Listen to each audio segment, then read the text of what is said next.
ഋഷുവിനെ പോലുള്ള ഒരു പാർട്ട്ണറെ കിട്ടിയത് ഞാൻ ഏറ്റവും കൂടുതൽ ഹാപ്പി ആയ ഒരു ദിവസമാണ് ഇന്ന്. ഞാൻ ഋഷുവിനോട് പറഞ്ഞു എൻ്റെ ഫ്രണ്ട്സായിട്ട് എനിക്കൊന്ന് പുറത്ത് പോകണം, ഒരു ട്രിപ്പ് പോകണം എന്ന് പറഞ്ഞപ്പോൾ എന്താ ധൈര്യമായിട്ട് പോയിക്കോ എന്ന് പറഞ്ഞിട്ട് എനിക്ക് അത്ര സപ്പോർട്ട് തന്ന ഒരു ദിവസമാണ് ഇന്ന്. അങ്ങനെ ചുട്ടിനോടൊക്കെ ടാറ്റ പറഞ്ഞിട്ട് ഞങ്ങൾ നേരെ ഫുഡ് കഴിക്കാനായിട്ട് കയറി കേട്ടോ. ഞാനും ആയിഷും അലീഷയും കൂടിയാണ് കേട്ടോ ഫുഡ് കഴിക്കാൻ കയറിയത്. പിന്നെ ഞങ്ങൾ അഭിനെ പിക്ക് ചെയ്യാൻ പോയി. അഭിന് എൻ്റെ ക്യാമറ കണ്ട ഭയങ്കര ഷൈ ആണ് കൈസ്. എനിക്ക് ക്യാമറയ്ക്ക് പോസ്റ്റ് ചെയ്യാൻ ഭയങ്കര മടിയാണ്. പിന്നെ ഇത് അലീഷ, പിന്നെ ഞങ്ങളെല്ലാവരും സെറ്റായിട്ടോ. ഋതുലിനെ അർജുനെ പിക്ക് ചെയ്തിട്ട് ഞങ്ങൾ നേരെ വിട്ടു കേട്ടോ.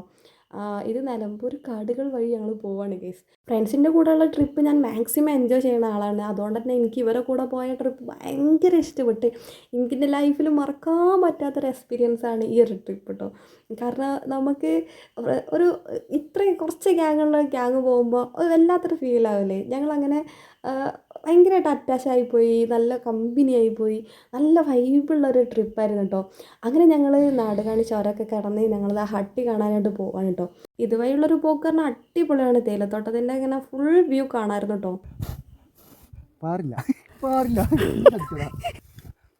ഈ പൂവ് എത്ര വറുത്തിട്ടും പറക്കാത്തതുകൊണ്ട് ലാസ്റ്റ് ഇതുള്ള ദേഷ്യം വന്നിട്ട് അതൊക്കെ കൊട്ടിയിട്ട് ഓൻ അത് ഇട്ടിട്ട് പോയിട്ടോ. അങ്ങനെ ഞാൻ ഓനെ കൊണ്ട് കുറച്ച് വീഡിയോസ് ഫോട്ടോസൊക്കെ എടുപ്പിച്ച് പിന്നെ ഞങ്ങൾക്ക് തേയിലത്തോട്ടത്തിൻ്റെ ഉള്ളിൽ കൂടെ നടക്കണം എന്നൊരു ആഗ്രഹം തോന്നിയിട്ട് കുറച്ച് അധികം ദൂരം കയറിയിട്ട്, അതായത് ആ മോൾക്ക് കയറിയിട്ട് അതുവഴി അങ്ങനെ നടന്ന് പിന്നെ ഞങ്ങൾ കുറച്ച് സ്നാക്സൊക്കെ കഴിച്ചു. പിന്നെ കൂടുതലർക്ക് വിട്ട് ഞങ്ങൾ അവിടുന്ന് ബിരിയാണി കഴിച്ചിട്ടോ. അത് കഴിഞ്ഞപ്പോൾ അവിടുത്തെ ആൾ ഞങ്ങൾക്ക് റെക്കമെൻഡ് ചെയ്തു എന്ത് മറ്റേ മുതുമല ടൈഗർ റിസർവ് വഴി മസനഗുഡിയിലേക്കൊരു യാത്ര. അതാണ് കേട്ടോ. അങ്ങനെ ഞങ്ങൾ മസനഗുഡീൻ്റെ ആ ഒരു തെപ്പക്കാട് ഭാഗത്തെത്തി. ആനേനൊക്കെ കണ്ടിട്ടുണ്ടായിരുന്നു. അപ്പോൾ ഞങ്ങൾ നിർത്തി. പിന്നെ ഞങ്ങൾക്ക് ഒരുപാട് ആനിമൽ സൈറ്റൊക്കെ കിട്ടിയിട്ടുണ്ടായിരുന്നു. പക്ഷെ ഞാൻ അതൊന്നും ഇതിൽ ആഡ് ചെയ്യുന്നില്ല. കാരണം അവിടെ പോകുമ്പോൾ എന്തായാലും ആനയും കാട്ടുപോത്തിനൊക്കെ അല്ലേ കാണാൻ പറ്റുള്ളൂ. അതന്നെയൊക്കെ ഞങ്ങൾ കണ്ടിട്ടുണ്ടായിരുന്നുള്ളൂ കേട്ടോ. അങ്ങനെ ഇതേ ആനേനെ കുളിപ്പിക്കാനായിട്ട് അവരെ കൊണ്ടുവന്നിട്ടുണ്ടായിരുന്നു കേട്ടോ. ഒരു വലിയ ആന ഉണ്ടായിരുന്നു, ഒരു കുട്ടി ആന ഉണ്ടായിരുന്നു കേട്ടോ. ഈ ആനേൻ്റെ കുളിച്ചിയും കാണാൻ നല്ല രസമാണ് ഗൈസ്. ഞങ്ങൾ കുറച്ചധികം നേരം നോക്കിയിരുന്നു. പിന്നെ ഞങ്ങൾ ഫോട്ടോസ് വീഡിയോസൊക്കെ എടുത്തു.